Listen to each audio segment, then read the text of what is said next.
Okay. Welcome, everyone. Thanks for coming to this Lunch and Learn.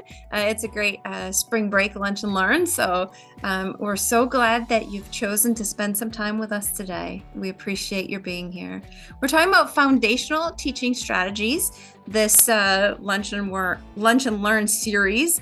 And we're focusing in today for the third time on active learning sessions. We're really talking about student motivation and metacognition today. So if you've missed the other two, don't worry, they will be available. The other Lunch and Learn sessions are available up on our CCIT website, so they will be there. But today it is a standalone as well, being able to talk about student motivation and metacognition. I'm Laura Thompson. I'm an instructional designer at Stanton, although you might find me other places too, and definitely always online. So reach out if you need anything. And my fabulous partner here. I'm Jenna Cinnamon. I'm also an instructional designer at Stanton with Laura. By all means, feel free to reach out to us at any time. We do hop between campuses to help out on different projects, but always find us online, and we're excited you've joined us today. We love to kick off Lunch and Learn with an icebreaker, which I know a lot of you in your own courses like to do something similar. So our icebreaker for today is an emoji of the day. So when words fail, emojis come to the rescue. Describe your day so far with an emoji or a string of emojis in the chat. So Zoom has a nice little smiley face at the bottom of the chat where you can click to add emojis. You can even search for some. I just dropped my own in there. Feel like I need to put a couple more cups of coffee in that string. See where you're at today. Oh, I got a thumbs up. Yeah, you can even use some of the reactions. I saw that someone used the reactions as well. Oh, I see a snail. I love it. I feel like that a little bit too. Oh, Kara, I love yours. I have like terrible eyes. Oh my goodness. Don't mind me getting closer to the screen. Oh, it's that. Oh man. Okay. But I see that as like progress, right? I mean, that's a good progression, I think. I don't know. Oh my goodness. I love it. I know. I feel like I'm dragging myself a little bit today. I'm not gonna lie. I think about that even from a student perspective. Imagine if I had to go to a class on a nice warm day and the sun's finally out. I might feel a little interesting. Oh, I got a smile and a hand clap. I love it. Oh, Allie's loving some coffee this morning. It's awesome. These are fun little ways to get your courses started, and it's actually an active learning strategy. Your icebreakers don't always have to be content specific. They can get a pulse just on your students on how they're doing in that moment, because sometimes you might need to tone it down a little bit. I'm a high excite kind of person, but sometimes I need to bring it down a few notches based on my audience. So this is a great way to get a pulse on everyone. So as Laura shared, we're really excited to dive into the world of metacognition today. We want you to walk away with a working definition of metacognition and discover some new strategies to bring metacognition into your courses. The last two sessions and this one, we have been giving an ample amount of activities that you can try yourself. And the same goal will be today, that you'll have more activities to add to your toolbox. So our biggest question to start is metacognition. What is it? It's when you're thinking about your thinking. DePaul shares that it's key to facilitating lasting learning experiences and developing lifelong learners. It's a really critical awareness of not only your thinking and learning, but of yourself as a thinker and learner. And kind of our ability as instructors is to help develop this skill in our students, because we hope that they can carry it into all aspects of their life. Metacognition will benefit them in their personal lives and their careers one day. So bringing it into our classes can really help our students succeed. When we look at metacognition, we can look at two different types: reflection and self-regulation. Reflection is thinking about what we know, taking that time to digest and analyze our own understanding. That can be hard sometimes. Sometimes we think we understand, but we really don't. And so there's different activities to provide our students with opportunities to reflect. As for self-regulation, we do need to manage how we go about learning. we have to know ourselves. I think of even, for example, high flex, one of our newer initiatives here, and we even have a couple high flex instructors here. You know, our students have to understand which modality or which format is going to help them learn best. What are their barriers? What are things that help them succeed? So that self-regulation takes a lot of work, and sometimes we have to swallow our own pride, so we can get to know ourselves a little bit better. Now, for this next section, we took an inspiration from an Edutopia article. And this article outlined 5 different metacognitive questions that could be asked. And these are especially important as students are learning new information. One of the reasons that I think this is a really important thing for us to have in our toolbox is because we know that sometimes we have students who struggle and they just figure, I'm just always going to struggle. They've never really realized that it's okay to ask these questions about their understanding. They just think they're just never really going to get it. And we want to help empower them. So these questions can help them with the words that they need so they can voice those struggles and they can recognize that there are ways that they can find answers to their questions. So we'll move into those questions now so you can kind of get an idea. So these are the 5. What stands out to me? How does this connect with what I already know? Which parts or terms are new to me? What follow-up questions do I have? And why is this idea important? We're going to dive into these a little more deeply, though. So the first one, if we're talking to our students about what stands out to me, what makes me wonder, there's an activity you can do that's I notice, I wonder, where you walk your students through looking at a new content. Maybe it's an article or an image, or maybe it's a lab that they've just seen you conduct. Now they're talking about what they noticed or what they wondered about it.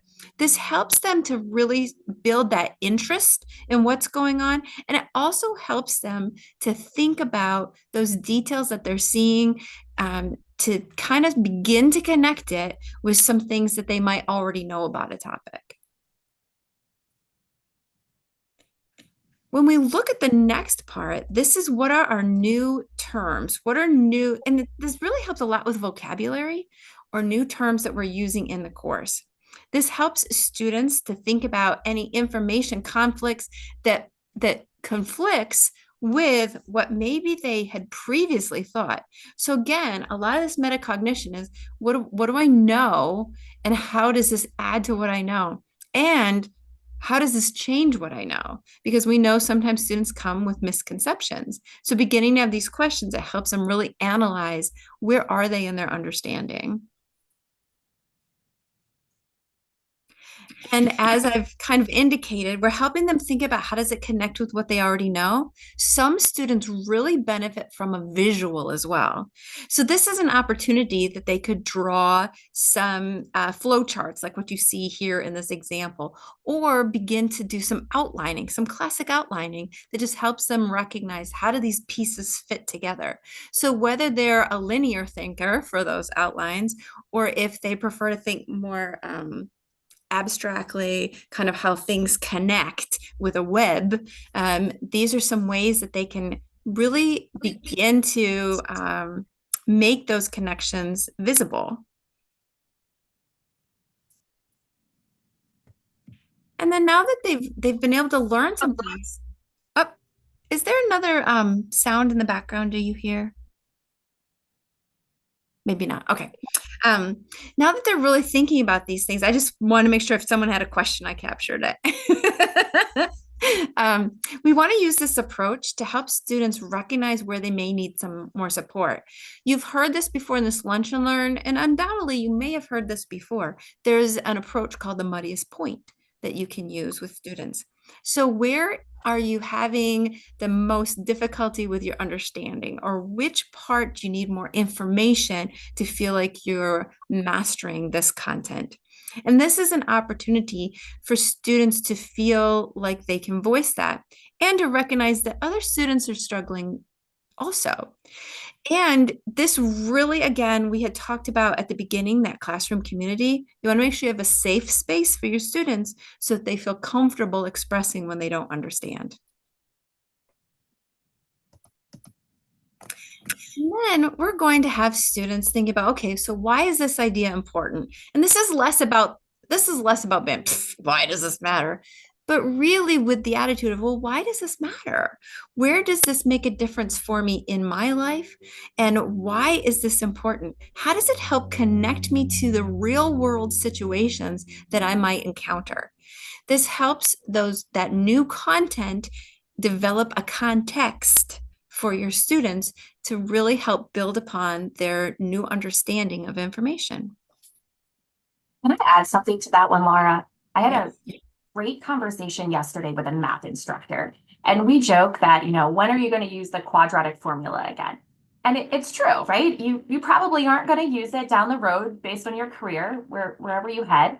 But there's value in the process and learning how to do a step-by-step procedure. So sometimes it's not so apparent to your students of why this idea is important. It may not be, bold and easy to tell. So sometimes it's really important to make those real world connections, and it really helps them find the value in it.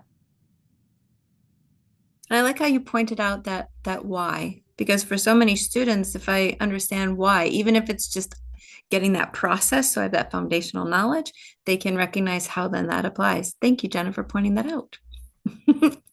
All right, we want to give you an opportunity to engage in one of these activities. So the I notice, I wonder.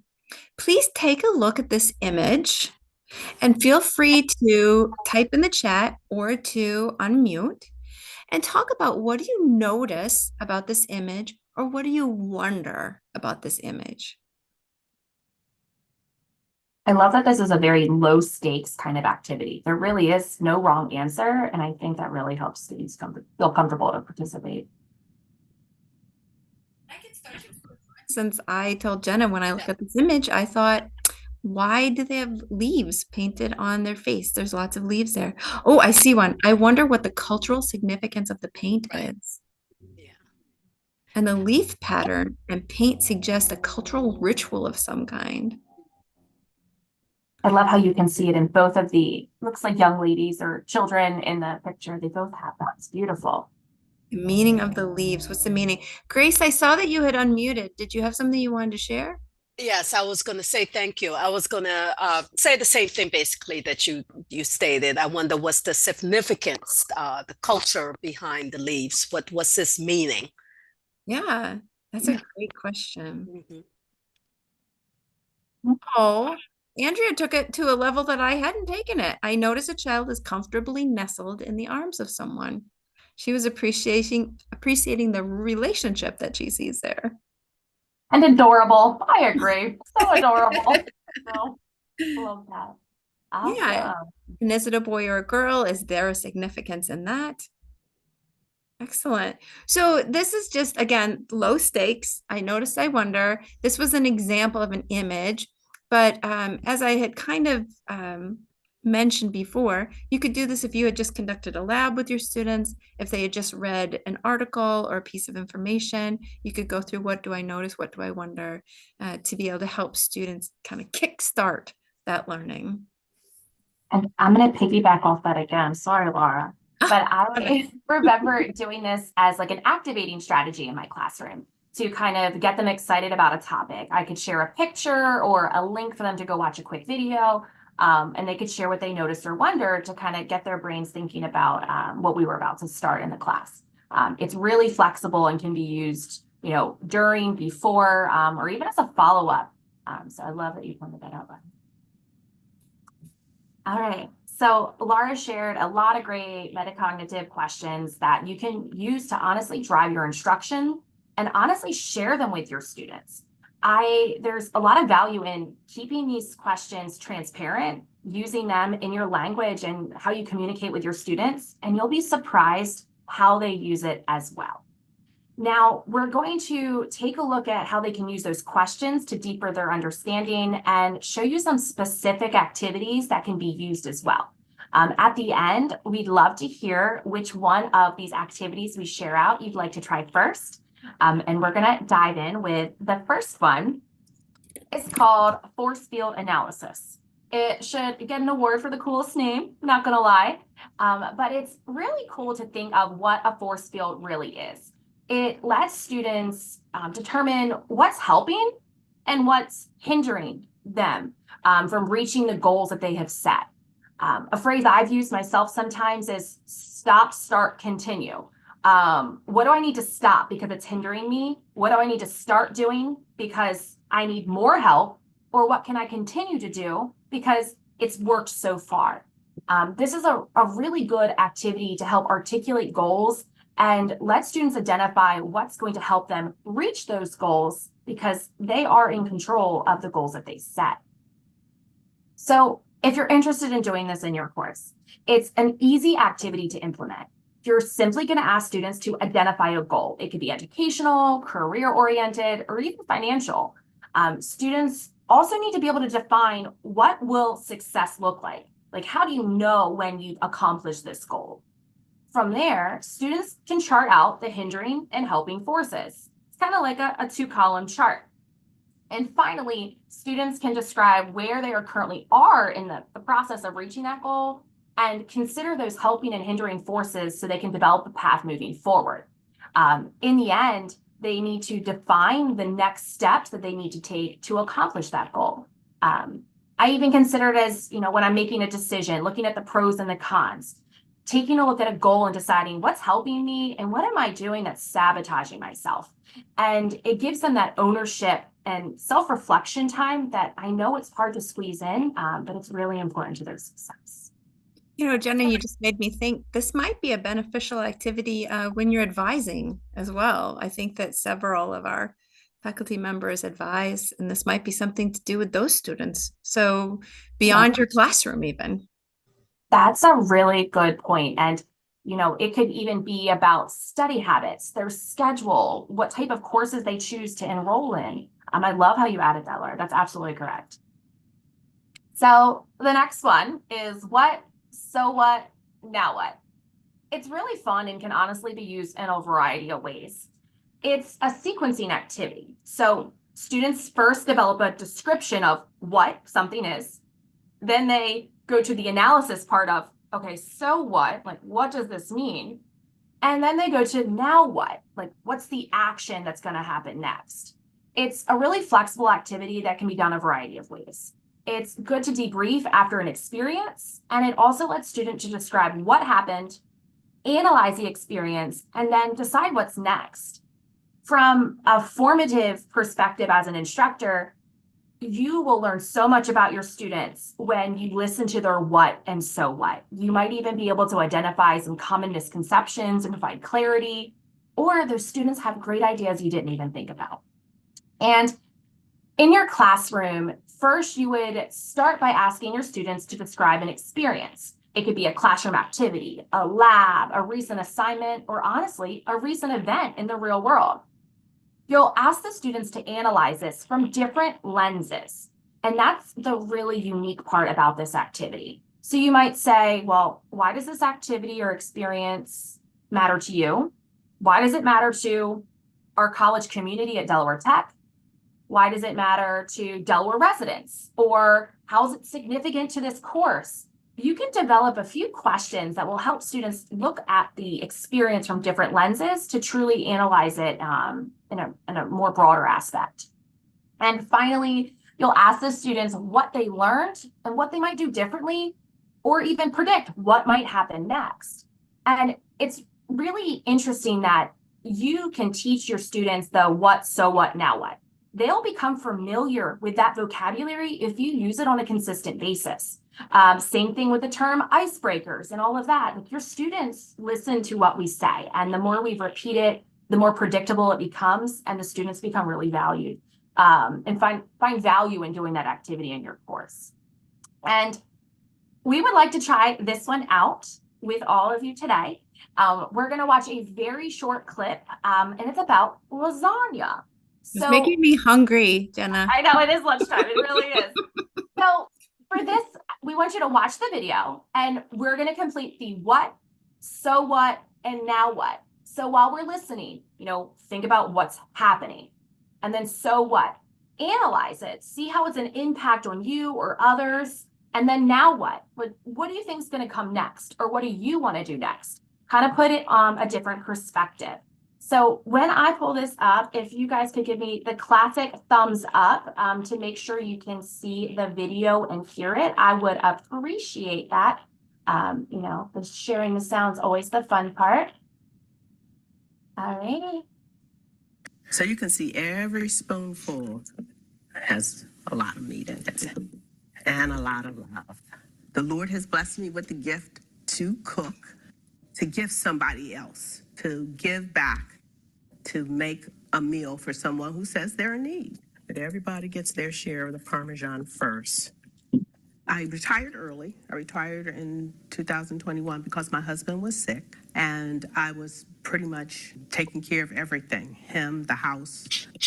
It took about a whole year for all that to really transition. And the mozzarella cheese, as my husband started getting better, I had more free time. And that's when my daughter sent me a link. It was Lasagna Love, which allows you to feed people who request help. I said, Brandy, I haven't made lasagna in a long time.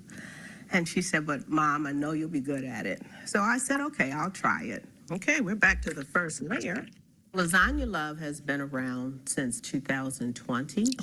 They have about 52,000 volunteers making lasagnas, and they're looking for more. It's getting heavy already. And I'm a volunteer right here in Newcastle, Delaware. Lasagna Love can have requests from anyone. Every other week, I get an announcement, an email from Lasagna Love, and it says you've been matched. Some of the stories are single parent just looking for help, need a meal for the family, or some other medical problems. I'm disabled. And it's a lot of different stories.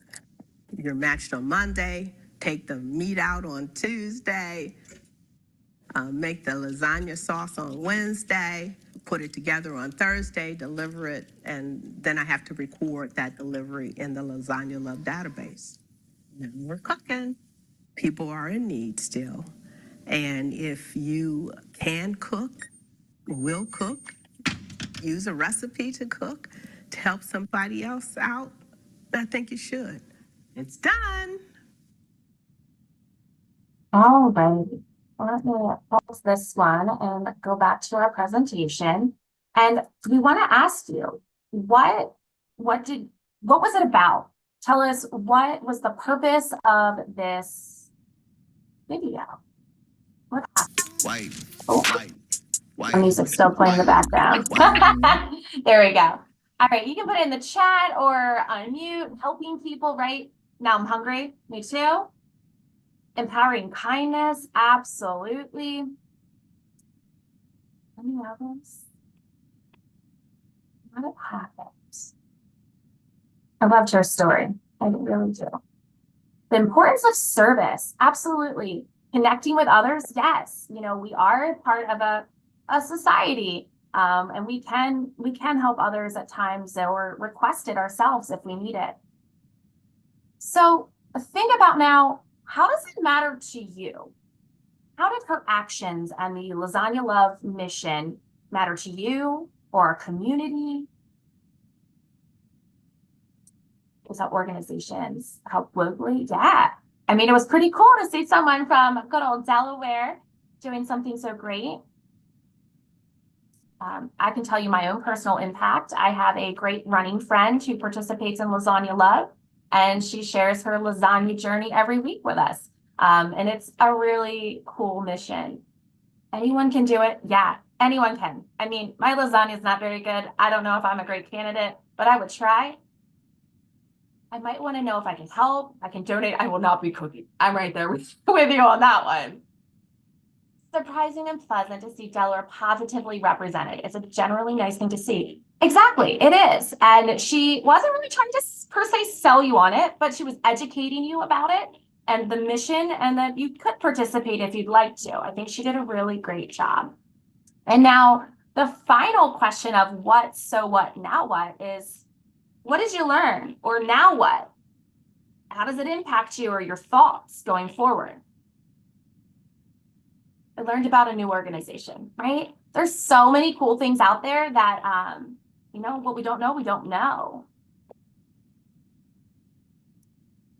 it was interesting when Laura and I talked about this video that it was, oh, I didn't know it's a national thing. I just thought my friend did it for like a local group, but it's a nationwide organization.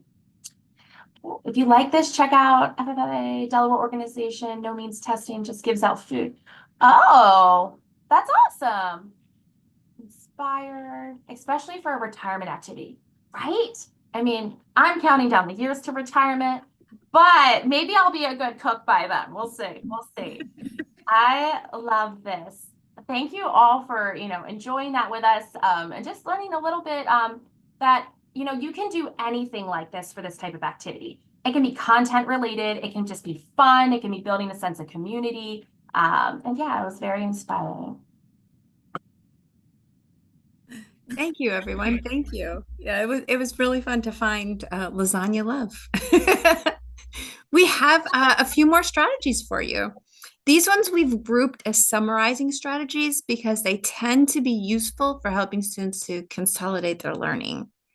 And with these activities, we help students pause, kind of process their learning. We give them a chance to analyze their level of understanding. So let's go right in.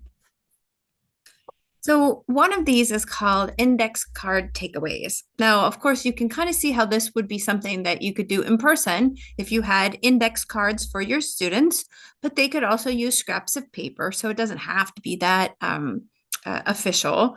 Or if we're in Zoom or Async, you can use a digital whiteboard. And in our last Lunch and Learn, we described a couple of opportunities for that.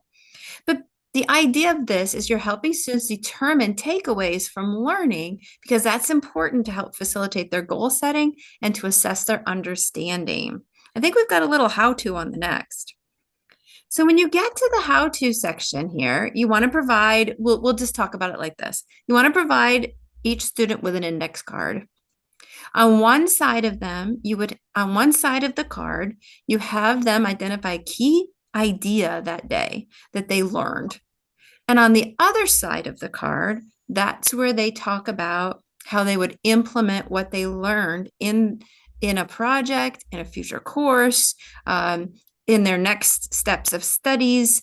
You can see that, again, this works with scrap paper or even with a whiteboard that's been kind of split in half. You can have one side and the other side.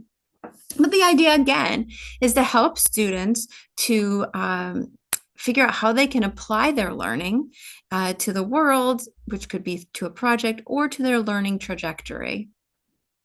And I think it's also awesome, Laura, if you do this at the end and you look at those next steps, you can revisit it in a later lesson with the students and say, did you take the next steps? What did we do? So it can kind of come full circle. That's awesome. Right. And I love it because also as an instructor, you don't necessarily have to review them all, or you can. You're really going in there deciding what your purpose is for this information. If it's just for the students, and then you have them, as Jenna said, decide if they had actually taken their action that they had planned to, or as an instructor, maybe you modify some of your instruction to meet their goals or to help recognize any areas where they still need some strengthening. I love this next activity. It's letters to a future. The ones I had always seen were letters to an absent student. So someone who wasn't there that day. That an absent student can happen throughout your course anytime that you would want to implement this. And again, these aren't things that you wouldn't do the letter to absent students every single time you met, right? You're using these strategically. But the letter to the absent student could happen at any point within that course. But the letter to the future student tends to happen at the end of the course. The idea behind these letters are, again, giving students an audience for their understanding now. And when we try to explain things to other people, we actually find it processes better in our understanding. I just read a research article about this week. I have to tell you that there is research out there. We thought this, right? And there has been some studies, but here's a more recent one that talks about if you are explaining a concept to yourself, even, or to someone else, Rather than just trying to restudy, you will learn more, you'll retain more information, and you'll have a better chance of applying that information. Now, when you are explaining it to someone else, there's a little bit bigger boost than when you just try to explain it to yourself if you're the only audience you have. So that's why letters like this can be useful, even if it's an imaginary audience. If we jump to the next slide about the how-to, we'll see that we just asked students to write a letter. And we can see how we could do this on paper, or we could do this online. We could use a discussion board for it in D2L if we wanted to, or we could use a Google Doc, right? But we're trying to, let's focus a little bit on the future students here. We're trying to have our current students give advice for the future students who are coming in. What are the difficult parts of this class? What are the challenging concepts? What did our teacher do that really helped us understand? Does our teacher like lattes? Should you bring them one to class? Things like that. So there are little things. But then at the end, you could just collect these letters for your own review, or you could provide students with the opportunity to review the letters of each other. Then they would learn from each other what were key ideas within the course, what's some advice, or it also helps them to say, oh, well, this was something that Kelly thought was important. I really like that idea also. And here's another one that Daniel liked. I think those are important things for me to remember as well. So there is a value to giving them that opportunity to review each other's. And if you use the discussion board, that'd be a very easy way to do this. And you can use that discussion board in D2L, whether your students are meeting in person or online, either way, and they could fill it out right in the course if they had access to the technology. So I do know that sometimes that can be the one thing. But if they've got it, it's a very easy way for us to be able to review with each other. And again, thinking about your purposes. And Jen is going to take us home with the next one. Our final one up today is one of my personal favorites. It's a self-assessment. We need time to reflect on our own learning. And as instructors, it's really important that we give our students that time and space to do so. We know how valuable the instructional time is, but we want what we've taught them to stick. So we can support them by using self-assessments and hope that they will continue to use this practice throughout the rest of their lives, both personally, educationally, and in the workforce. So a self-assessment allows students to examine their strengths and areas for growth and opportunity. And there's a couple different ways that you can implement a self-assessment. To put it into practice, you would provide students with either an ungraded assessment or a checklist of concepts from the course so that they can assess their understandings of the subject. It's low stakes. It's an assessment that they get to look at. They get to, put question marks next to. They get to brain dump and put down what they know. And as an instructor, you'll get to use the self-assessment results to determine opportunities for you to support your students. This formative feedback through a self-assessment is incredibly valuable. It can also be used as a summative assessment tool, as it examines what has been gained by the end of a unit or a term. I can tell you that one department here at Delaware Tech is even starting to incorporate what we call exam wrappers. So after a student takes a quiz or a test, they have an exam wrapper to kind of reflect on not just the content, but about their habits, their study habits, how they prepare, and what could they do differently, what did not work well this time. And it's so cool to see our students take that time to better prepare themselves for assessments in the future. Now, we know we've thrown a lot of activities and strategies like we always do. So to recap them, we did the what, so what, now what, when we watched the lasagna love. The index card takeaway, which was, using a note card or a piece of paper to share out what you've learned and then next steps. Our force field analysis, which was looking at what's helping and what's hindering your progress towards a goal. Letters to future or absent students, so sharing out what you've learned in a class or, at the end of the terms and have an audience that you're writing to. The 5 metacognitive questions that we started today with, such as I notice and I wonder. And finally, a self-assessment that I just covered. So I know we've covered a lot. But of these 6 strategies or activities, which one are you looking to try? Is there one that stood out? Feel free to unmute or drop it in the chat. We'd love to hear what you maybe want to try for the rest of the semester. I think I'm going to try the index card takeaway. I love the idea of that. Because sometimes, we always say I find myself saying to the students, please email me with any questions, you encourage them to ask questions. But only 1 or 2 really do. So maybe by me having a supply index cards in the class, maybe after I give them the information, then I could say, okay, let's do this. I'm going to hand out these cards and everyone just put a question that you may have from what we just discussed. And then I'll take the pile and go through a few. So I think that's a good way of getting some of the questions out of them. Right. That's great. Because you're right. We all encourage them to contact us, but sometimes they don't, or they forget, or don't have the time. So I love that you'll do it on the spot. That's awesome. Great. Yeah.